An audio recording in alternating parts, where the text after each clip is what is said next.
নমস্কার। আজ সম্পূর্ণ অন্য একটি বিষয় নিয়ে আপনাদের সামনে হাজির হয়েছি।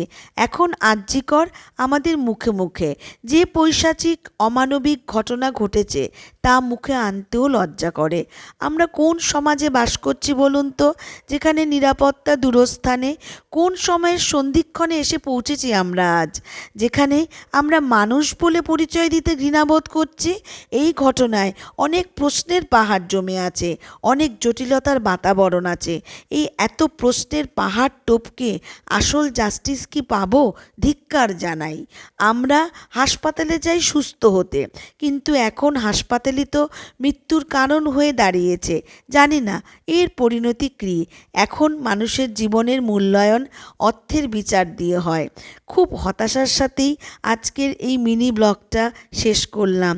জাস্টিস আমাদের কাম্য।